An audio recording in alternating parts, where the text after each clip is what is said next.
all cosmetic. I'm happy to say that. Bugatti would argue that it's not, and all the carbon is part of the whole structure of the car, but I would be happy to repair that. Like, I don't think that's going to compromise the car at all. It's still like rock hard there. You could stand, like, I can stand on that if I really wanted to. Bugatti told him no. Not we'd prefer not to. Not it's complicated. A flat, final no. The kind of no reserved for cars a company has already buried in its own paperwork. And then, months later, that same car started driving again. So what actually happened in the space between those two moments? Because the answer involves a CEO watching a live stream, an Audi airbag, and a length of brake hose holding together a $4 million hypercar. Only 60 Bugatti Chiron Pur Sports exist anywhere on the planet. 59 of them are sitting safely in collections. One of them belonged to Miami-based creator Alex Gonzalez, and in October of 2025, he put it into a wall. The front end took everything. Airbags detonated. Carbon fiber cracked in places carbon fiber isn't supposed to crack. The nose folded into a shape it was never engineered to hold.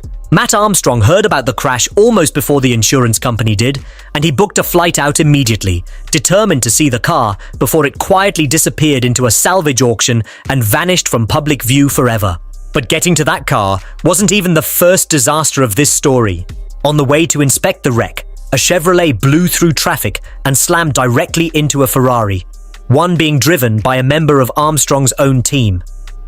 A four-figure repair bill landed on the crew before they'd even laid eyes on the car that actually mattered. It felt like a strange, almost comic warning shot. It wasn't. Because what was waiting in that garage wasn't just a dented hypercar. It was a verdict, and it was about to come from the one company on Earth qualified to deliver it. Bugatti flew a technician in from France specifically to assess the damage.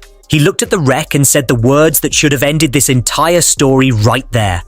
Repairs would run approximately $1.7 million in parts alone on a car that originally retailed between $3.6 and $4.5 million, and now commanded up to $6 million among collectors, given how few exist.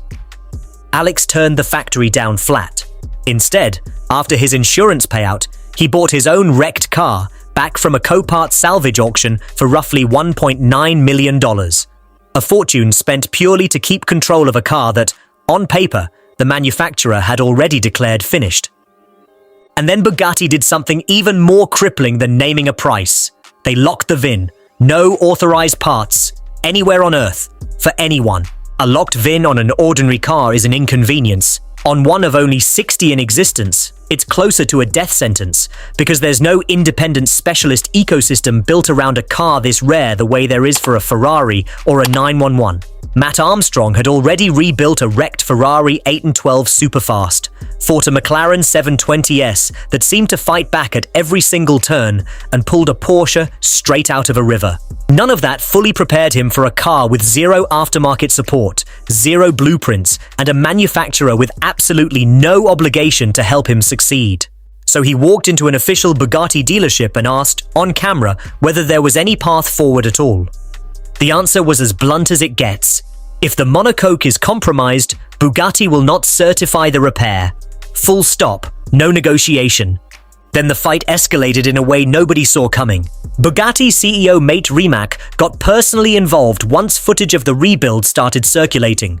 Not a spokesperson, not a lawyer.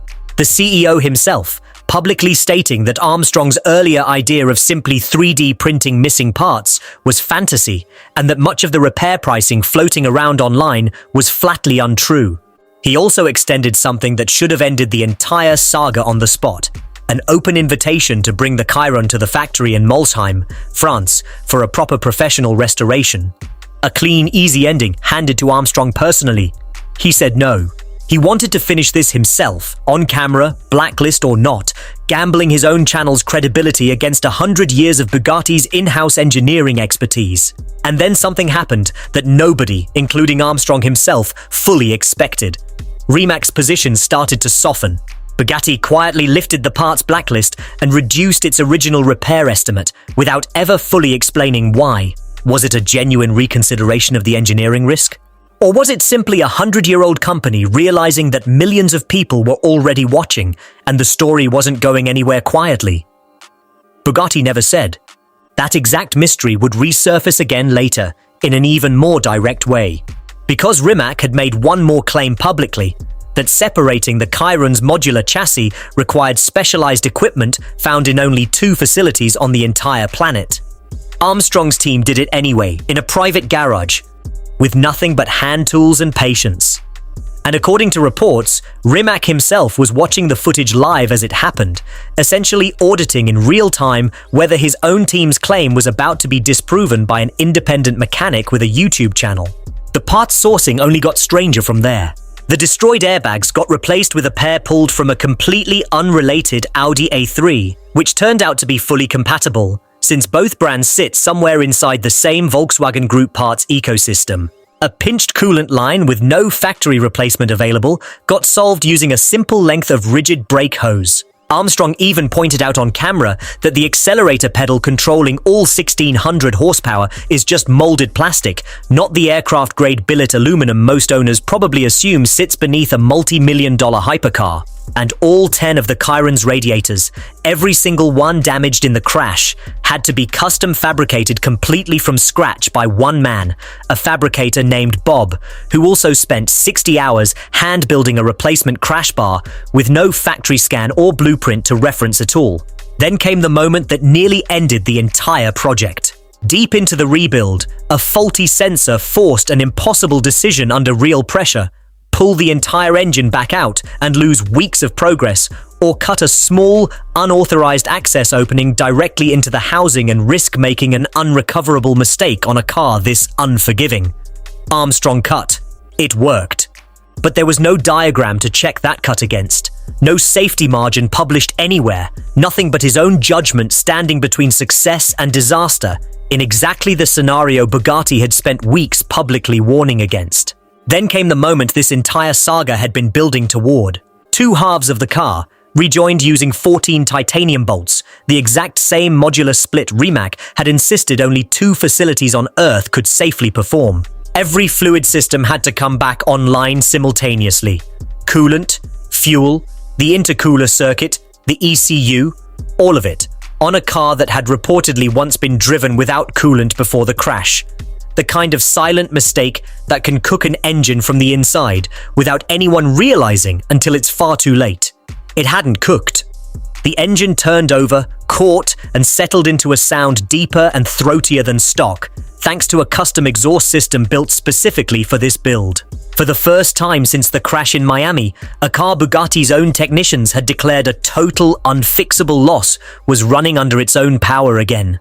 And just when it looked finished, sharp-eyed viewers spotted what appeared to be a fresh hairline crack in the carbon fiber during rebuild footage, and panic spread through the comment sections for hours, before it turned out to be nothing but a trick of the camera angle and lighting. So here's the number nobody saw coming. $1.7 million in factory repair estimates. $1.9 million just to buy the wreck back from Salvage.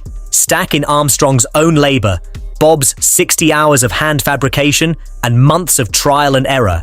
And this car represents somewhere north of $3.6 million in combined value and cost, before you even account for an Audi airbag and a stretch of brake hose standing in for parts the manufacturer refuses to sell. Bugatti never even published its final reduced estimate. Already certain, regardless of what number eventually gets attached to it, is that the car exists at all. Bugatti said it wouldn't. 2 separate technicians said the transmission alone couldn't be split outside a factory. 14 titanium bolts, an Audi A3 airbag, a length of brake hose, and 60 hours of one man's hand fabrication later,